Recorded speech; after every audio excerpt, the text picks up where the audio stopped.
AEW Double or Nothing 2022 was last night, and as always with AEW shows and pay-per-views and their big events, there was a whole load of debuts and first appearances for wrestlers on the show. So I'm here to deliver the goods as I always do, talking about every debut that took place at AEW Double or Nothing 2022, as well as discussing some future debuts we could see taking place.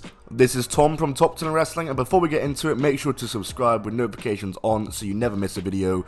Only a small percentage of you watching are actually subscribed, so make sure you do subscribe and never miss a video, and let's get into it.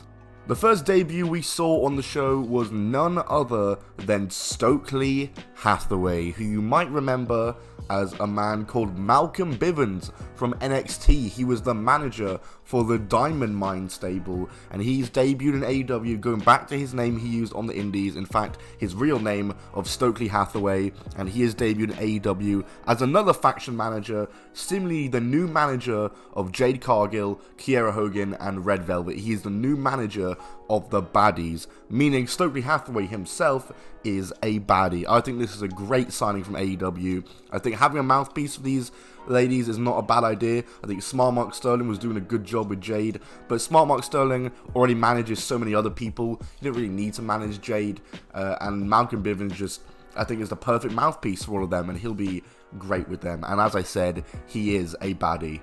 But hey, it was debuts galore, as just minutes later, we also saw the debut of Athena. If you don't know who Athena is, you might remember her as the name Ember Moon in WWE, one of the best women's wrestlers we've seen in WWE for the last few years, former NXT Women's Champion, former NXT Tag Team Champion, or Women's Tag Team Champion, and someone who I've had the pleasure of seeing live. She is a fantastic wrestler, it's a great signing for AEW, and seemingly she's going to be feuding with Jade Cargill, and it looks as though we might have finally met our person who's going to take down Jade. It looked like for a while there wasn't really anyone being built up to take her down, but Athena debuting and immediately inserting herself into a feud with Jade is absolutely the move. She got a great pop, and it's very much believable that she could be the one to beat Jade Cargill. So Athena is all elite.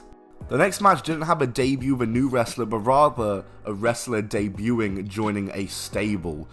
Someone who's been around in AEW for a while is Julia Hart, and she was being built up for the House of Black for a while, and when it seemed like they were finally going to have her join a couple weeks ago, she just didn't. However, at the end of the House of Black versus Death Triangle match, the lights came out, they went back on, and it was Julia Hart, Goth Julia Hart, standing in the ring, and she seemingly has now joined the House of Black, which I think is absolutely incredible. This new character debuting for Julia Hart, I think she's going to kill it in this role, and I'm really excited to see where it goes from here.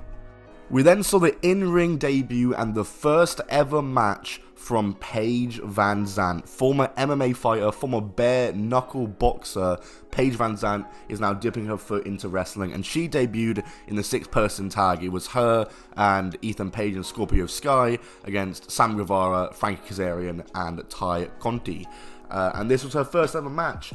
She looked okay-ish, you know, obviously she's not been training for ages, we can't expect loads from her, and she's only going to get better over time, but seemingly she isn't at a level yet where she's going to be performing, you know, like fluidly, like a wrestler who's been training for a while would. Again, it's an unrealistic expectation to have, but I think Paige VanZant will get good. I think she's really suited for wrestling. She's a decently sized name in MMA. She's got charisma about her, she's got character, she's got swagger, and I think she'll work really well in wrestling. So I'm excited to see where it goes from here with Paige VanZant in AEW.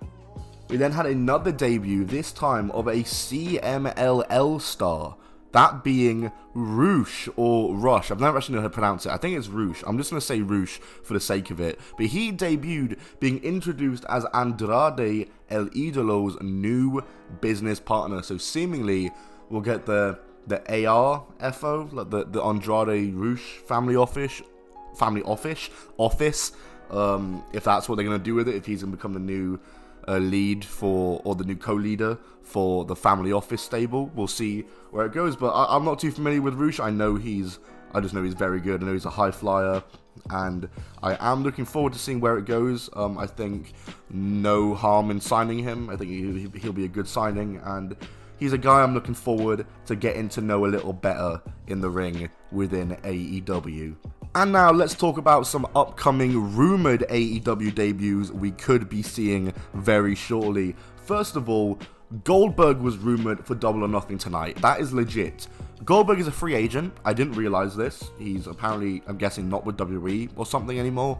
And with the whole MJF ordeal going on, there was a chance that Wardlow would need a new opponent. So there was talk of Goldberg being brought in as that opponent, which actually I wouldn't be against if they let Wardlow squash him. If they let Wardlow squash him and beat him, or not even squash him, just beat him and look good out of it, I'll not be against it. I mean, the issue with Goldberg in WWE was that he was beating guys like The Fiend.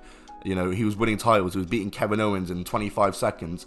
Whereas if he came into AEW and Wardlow just destroyed him, looked amazing out of it, then I would have been all for it. So it didn't happen in the end. MJF did turn up. Who knows what's going to happen with the MJF situation. But hey, maybe there's still a chance we'll see Goldberg in the future. Because as I said, he's apparently a free agent. Cesaro, Claudio Castagnoli is still a free agent. To be honest, I don't think he's going to appear in AEW. I think he's either going to take an indefinite break from wrestling, or he'll turn up in WWE, or maybe just do some indies such as Dragon Gate and Ring of Honor and past promotions he used to work for. I mean, maybe he could turn up in Ring of Honor, that is AEW owned, come to think of it. But he's been rumored for a bit. There's people wanting him to debut. People thought he'd maybe be the Joker. Obviously, that didn't come to be. I'd still love to see Cesaro in AEW or Claudio Castagnoli, but only time will tell. Then a debut I definitely think we're going to be getting at some point is King Kota, who you might remember as Dakota Kai or Evie. Recently got released from NXT, very out of nowhere, didn't really deserve it, but she is immensely talented. She is so good. She has connections to many of the people on the roster already. She was a name on the indies before WWE, so I think she's really just the perfect signing for AEW. She kind of ticks all the boxes for an AEW women's division signing. So I think she'll probably be turning up at some point soon, and I think that is a very good thing. And finally, we have some debuts that I'm 50-50 on. I think one for certain we'll be getting, and another I'm not sure we will. And that is Candice LeRae and Johnny Gargano. Candice LeRae, I think at some point when she's ready to get in the ring again, since she's just had a child, I think she's 100% going to AEW. No doubt in my mind. I mean, if you've ever seen her match against the Young Bucks, where she took a thumbtack super kick, you'll know that she is hardcore as hell, and she is one of the Young Bucks' favorite wrestlers, two of the EVPs of the company, and also two of her very close friends. So I have no doubt in my mind that she'll be brought into AEW and be pushed as a big name, as she absolutely should be. She is a pioneer of women's wrestling in the last decade, and that's not even a joke. She was one of the biggest names in women's wrestling on the indies. She popularized intergender wrestling, and she's so great, and I think she is perfect for AEW, and I would love her to go there and get that women's title reign she deserved that she never really got in NXT. She should have won at Halloween Havoc against Io Shirai. I still say that. As for Gargano, I could see him appearing. It's a thing where he'll either not appear, he'll appear only for a bit, or I couldn't see him being full-time for years. I could see him staying for a year at most, or a few months. Maybe he'd get that Cardona similar contract where it's a 5 appearance thing. Something like that, maybe. Who knows? But Candice, I definitely see appearing when time comes for that. That's going to do it for this video, guys. If you did enjoy it, be sure to smack that like button. Let me know what you thought of AEW Double or Nothing 2022 down in the comments below. Let me know what debut was your favorite on the show and what debuts you want to see, whether that be Goldberg, Cesaro, King Kota, Candice LeRae, Johnny Gargano, or anyone. No Way Jose, Lena Fanine, Nia Jax, aka, any one of those. Maybe you want to see them. But yeah, that's it from me. I'll see you all soon. Goodbye, and keep on rolling.